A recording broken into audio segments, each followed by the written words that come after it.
What's up, guys? Welcome back to day 25 of 100 days of LinkedIn. If you're enjoying these videos, feel free to comment, like, and subscribe. So the question today is, how can you use LinkedIn for B2B marketing?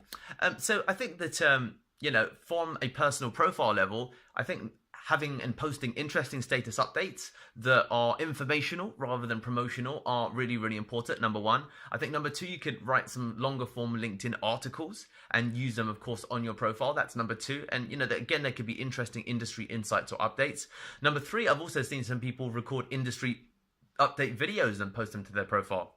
I think there's a one called The Big Marketer, and he posts videos about what's going on in the digital marketing industry. Then you've of course got your LinkedIn company page, and then also you've got the possibility to run ads, and then you can also embed rich media like your SlideShare profile or indeed anything else that you want to from a third-party site. So through all of these means, you can effectively use LinkedIn for B2B marketing. Just focus it around your personal profile. All right, see you tomorrow, guys.